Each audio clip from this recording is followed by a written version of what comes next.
तो बच्चों last class में मैंने आपको पोटेंशियल एनर्जी ऑफ डायपोल का फॉर्मूला डिराइव कराया था और वो फॉर्मूला था U equals to minus P E cos theta. ये डेरिवेशन मैंने कराई थी। इसके अलावा work done in rotating dipole कराया था और टॉर्क एक्टिंग ऑन डायपोल, ये फॉर्मूलेज हम लोगों ने डिस्कस किए थे। एक बोर्ड PYQ है, इसको आप लोग लिखिए। प्रीवियस ईयर क्वेश्चन है ये बोर्ड का, लिखो बेटा। ए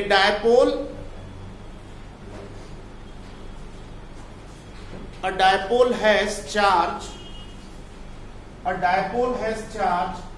plus minus 8 nanocoulomb. A dipole has charge plus minus 8 nanocoulomb and its length is 4 centimeter. Plus minus 8 nanocoulomb and its length is 4 centimeter. Full stop. This dipole is placed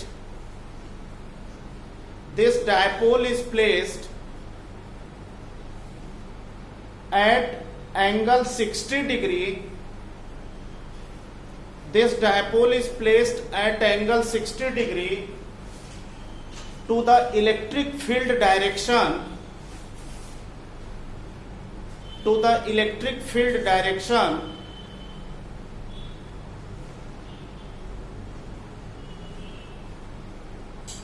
Then torque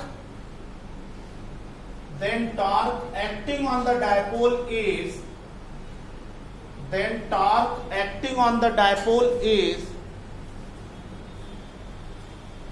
4√3 Newton into meter. 4√3 Newton into meter. 4√3 Newton into meter. Find potential energy of the dipole. Find potential energy of the dipole.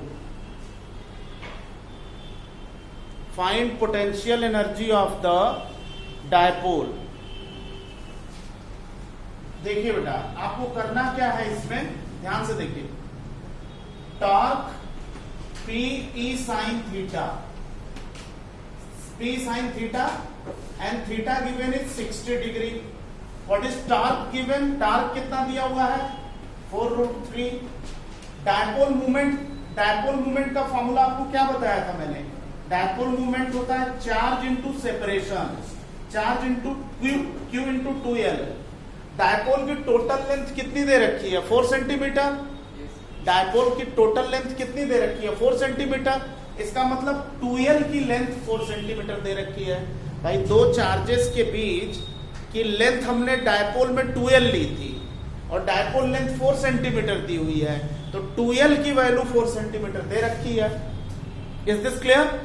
तो इससे आप dipole ये P की value यहां put करो बच्चों। कितना charge है? 8 into 10 to the power minus 9 nanocoulomb है, 10 power minus 9 multiplied by 2L। What is 2L? 4 centimetre means 4 into 10 to the power minus 2। ये डायपोल मूवमेंट है। इलेक्ट्रिक फील्ड कैपिटल E है बेटा, और साइन 60 डिग्री की वैल्यू कितनी होती है? साइन 60 डिग्री की वैल्यू होती है √3/2। अगर साइन 60 डिग्री की वैल्यू होती है √3/2, तो अब यहां से सॉल्व करके कैपिटल E की वैल्यू निकाल लो। कैपिटल E की वैल्यू आ जाएगी इससे, तो फिर आप एनर्जी का फॉर्मूला अप्लाई कर दो, माइनस PE cos थीटा यानी 60 डिग्री। P यहां से put this value of P here. P की ये वाली वैल्यू आप यहां रखो और इलेक्ट्रिक फील्ड की ये वैल्यू यहां रखो, cos 60 1/2 रखो, पोटेंशियल एनर्जी की वैल्यू आ जाएगी। निकालो बच्चों। L की वैल्यू 4 रखेंगे कि 2L की वैल्यू 4? अभी यही तो बता रहा हूं ना कि डायपोल की लेंथ 4 सेंटीमीटर दे रखी है, और डायपोल जब मैंने पढ़ाया तो डायपोल की लेंथ क्या ले रखी थी? डायपोल की लेंथ 2L ले रखी थी। तो ये जो वैल्यू है वो 2l की वैल्यू है, डायपोल लेंथ की वैल्यू है। कितना आएगा? फर्स्टली फाइंड, पहले आप E निकालो, E की वैल्यू आ जाएगी तो वो वैल्यू यहां पुट करो तो एनर्जी आ जाएगी, डायपोल की पोटेंशियल एनर्जी आ जाएगी। कितनी आएगी?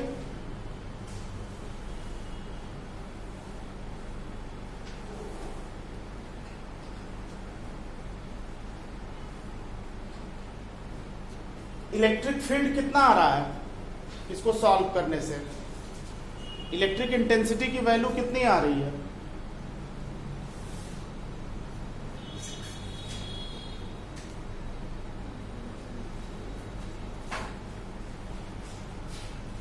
मेरे समझ से 2.5 इंटू 10⁻10 न्यूटन पर कूलम आएगा, यही आ रहा है ना? इलेक्ट्रिक इंटेंसिटी की वैल्यू 2.5 10⁻10 न्यूटन पर कूलम आ जाएगी। अब ये इलेक्ट्रिक इंटेंसिटी की वैल्यू यहां पुट करो, डायपोल मूवमेंट ये है, ये वैल्यू यहां पुट करो, एनर्जी आ जाएगी। कितनी आएगी? -4 जूल। वेरी गुड, -4 जूल ये आंसर है इसका, इस क्वेश्चन का आंसर है -4 जूल।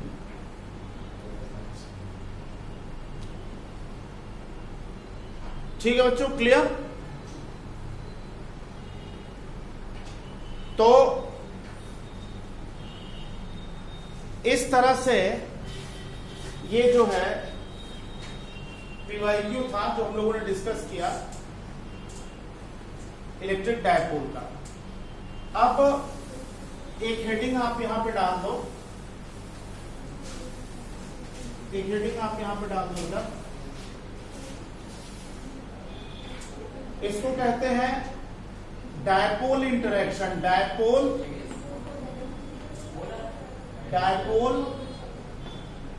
Dipole interaction.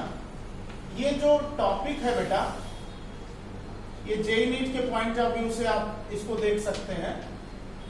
बोर्ड में जितना पढ़ा दिया वहीं तक आएगा डायपोल में। ये एक एक्स्ट्रा टॉपिक है जो आप जेईई और नीट के पॉइंट ऑफ व्यू से देख सकते हैं। Dipole interaction, dipole interaction, dipole interaction.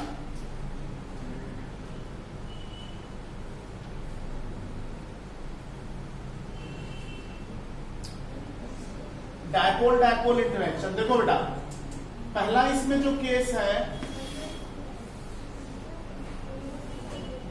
Axial condition के लिए हम ले सकते हैं एक्सियल कंडीशन। एक्सियल कंडीशन का क्या मतलब है? एक डायपोल ये है, ये -q +q, इसी के एक्सिस पे दूसरा डायपोल रखा है -q +q। लेंथ अलग अलग हो रही है। इसका डायपोल मूवमेंट मान लो बच्चों P1 है और इसका डायपोल मूवमेंट P2 है, ऐसा मान लीजिए। प्राइमरी डायपोल ये रेफरेंस पॉइंट P है, रेफरेंस पॉइंट P है, इसके सेंटर से इस रेफरेंस पॉइंट की डिस्टेंस स्मॉल r है। तो ये जो पॉइंट है वो इस डायपोल के लिए एक्सियल पॉइंट है। इस डायपोल की एक्सियल पॉइंट पर दूसरा डायपोल रखा है, तो इस डायपोल पर इस डायपोल की वजह से कितना फोर्स लगेगा? ये जो पॉइंट है वो प्राइमरी डायपोल के लिए एक्सियल पॉइंट है। तो इस पॉइंट पर इस डायपोल की इलेक्ट्रिक फील्ड कितनी है? इस डायपोल की इलेक्ट्रिक इंटेंसिटी इस पॉइंट पर कितनी है? स्मॉल के 2p1/r3। लास्ट क्लास में कराया था। एक्सियल पॉइंट पर इंटेंसिटी है E1 अगर हम माने इस वाले डायपोल, इस डायपोल की फील्ड यहां पे इस पॉइंट पे, तो ये होगा बच्चों स्मॉल के 2p1/r3। ये फॉर्मूला मैंने आपको डिराइव कराया था। और ये जो इंटेंसिटी है बच्चों डायपोल मूवमेंट P1 के, अगर ये पॉइंट रेफरेंस पॉइंट P है तो इंटेंसिटी इस पॉइंट पर डायपोल मूवमेंट के अलोंग होगी। ये तो आपको मालूम ही है। Eight axial point intensity is always along the dipole movement. इस डायपोल का जो डायपोल मूवमेंट है वो राइट है, नेगेटिव से पॉजिटिव होता है। और अगर डायपोल मूवमेंट राइट है तो इस एक्सियल पॉइंट पर इंटेंसिटी भी राइट वर्ड होगी, ये बात मैंने आपको बताई थी। अब आप देखो बच्चों, अगर मैं E1 और P2 के बीच एंगल पूछूं तो आप क्या बताओगे?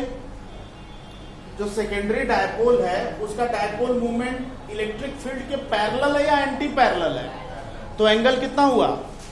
0 डिग्री। अगर पैरेलल है तो 0 डिग्री, ठीक है? पैरेलल है तो 0 डिग्री, ठीक है? देखो, अगर हम सेकेंडरी डायपोल की एनर्जी लिखें तो हम लिखेंगे बेटा P2E1 cos 0। कोई दिक्कत? जो सेकेंडरी डायपोल है उसकी पोटेंशियल एनर्जी कितनी है? Minus P2E1 cos 0। cos 0 की वैल्यू 1, cos 0 की वैल्यू 1। E1 की वैल्यू पुट कर दो बच्चों, put this value of E1 here. ये होगा माइनस E1 की ये वाली वैल्यू आप यहां रखिए, ये हो जाएगा स्मॉल के, बोलो बच्चों क्या होगा? 2P1 P2 divided by R³ और cos 0 की वैल्यू 1। यानी एक्सियल कंडीशन में पोटेंशियल एनर्जी का फार्मूला हो गया माइनस के 2P1 P2 by R³। Potential energy का फार्मूला हो गया माइनस के 2P1 P2 बाई R³।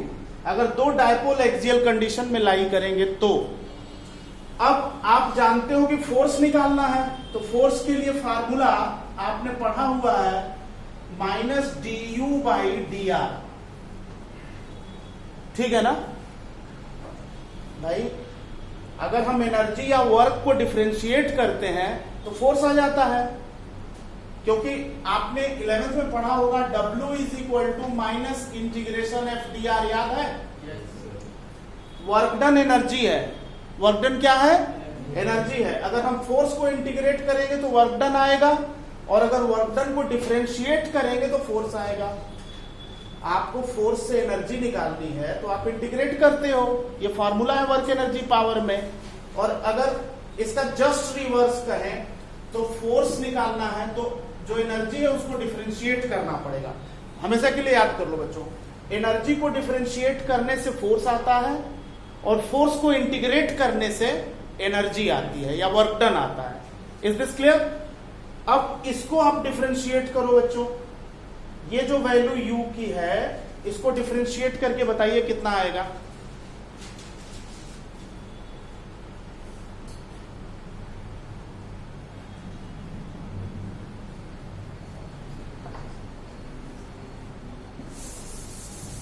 ऊपर लिख देता हूं मैं। अगर इसको डिफरेंशिएट करना है, इसको यहां कर देता हूं मैं, F is equal to minus D by D R. U की वैल्यू ये है बेटा, तो हम लिख सकते हैं स्मॉल के 2P1 P2 divided by R power 3। इसको हम लिख सकते हैं माइनस 2 स्मॉल के P1 P2 D by D are power -3, यही लिखेंगे ना? हाँ, यहाँ पे ये वैल्यू चूंकि माइनस है तो हम यहाँ पे माइनस रखेंगे, माइनस यहाँ पे रखेंगे, चूंकि ये माइनस में है तो u की जगह माइनस रखेंगे तो माइनस माइनस मल्टीप्लाई होकर प्लस हो जाएगा। अब इसका डिफरेंशिएशन क्या होगा? इसका डिफरेंशिएशन क्या होगा बेटा बताइए? इसका डिफरेंशिएशन बताइए r पावर -3 का। ये हो जाएगा बेटा माइनस, हाँ यहां पे मैं 2 स्मॉल के P1 P2 और ब्रैकेट में -3 R पावर -3 -1, यही लिखूंगा ना? तो ये हो जाएगा बच्चों माइनस स्मॉल के 6 P1 P2 divided by R power 4। ये फोर्स का फार्मूला है। अगर दो डायपोल एक्सियल कंडीशन में लाई कर रहे हैं तो उनके बीच लगने वाला फोर्स इतना होगा, स्मॉल के 6 P1 P2 by R power 4। और पोटेंशियल एनर्जी सिस्टम की कितनी होगी, स्मॉल के 2p1p2 बाई आर क्यूब। अब ऑब्जेक्टिव में आएगा तो ऐसे 4 ऑप्शन दे देगा फोर्स के लिए, ऐसे 4 ऑप्शन दे देगा एनर्जी के लिए, टिक कर दो आप। इसको हम डायपोल इंटरेक्शन के नाम से जानते हैं। तो 6p1p2 divided by R power 4, ये तो एक्सियल के लिए हो गया, नोट कर लो बेटा।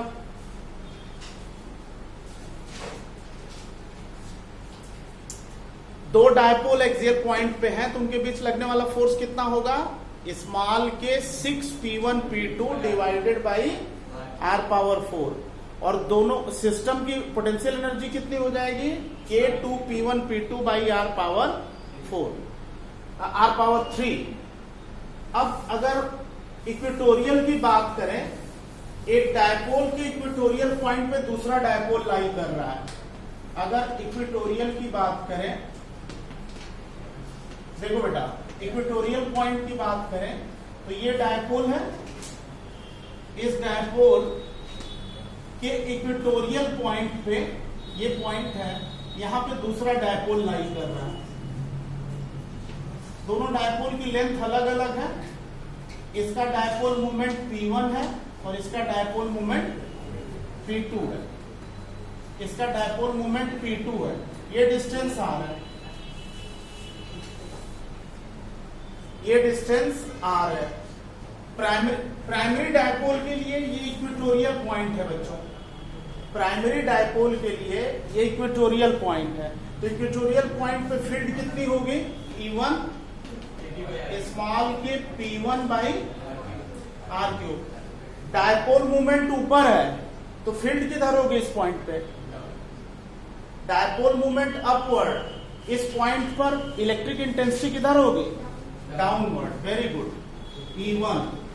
क्योंकि मैंने आपको बताया था कि इक्वेटोरियल पॉइंट पर डायपोल मूवमेंट की अपोजिट इंटेंसिटी होती है, ये बात बताई थी आपको मैंने। अब एक बात बताओ बच्चों, E1 और P2 के बीच कितना एंगल है, E1 और P2 के बीच एंगल 180 है। तो इसका मतलब अगर हम लिखना चाहें एनर्जी U, तो क्या लिखेंगे, माइनस P2E1 cos 180 डिग्री, यही लिखेंगे ना, बोलिए। और cos 180 डिग्री की वैल्यू -1, माइनस माइनस प्लस हो गया बच्चों, तो माइनस P2E1 ये हो गया। E1 की वैल्यू पुट कर दीजिए, माइनस स्मॉल के यहाँ पे पुट किया, क्या चीज, हाँ ये -1 हो गया, तो ये प्लस P2E1 हो जाएगा, क्योंकि ये -1 है। ये वैल्यू E1 की यहाँ पुट कर दो तो क्या हो जाएगा, स्मॉल के P1 P2 by R cube. ये जो है पोटेंशियल एनर्जी है सिस्टम की, जब इक्वेटोरियल कंडीशन में लाई करेंगे दोनों डायपोल,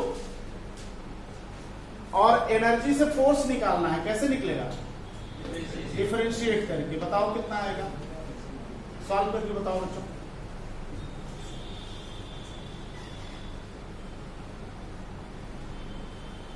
इसको आप डिफरेंशिएट कर दो, एनर्जी आ गई, इसको डिफरेंशिएट कर दो, तो माइनस स्मॉल के P1 P2 D by D R of R power -3, कितना आएगा, बिल्कुल ये आ जाएगा बच्चों, F is equal to small के 3P1 P2 आर पावर क्या, आर पावर 4 ही तो आएगा। तो अगर दो डायपोल इक्वेटोरियल कंडीशन में लाई कर रहे हैं तो उनके बीच लगने वाला जो फोर्स है वो 3P1 P2 divided by R power 4 होगा, और सिस्टम की पोटेंशियल एनर्जी होगी K P1 P2 divided by R power 3। ठीक है, क्लियर है बच्चों, इज दिस क्लियर? अच्छा,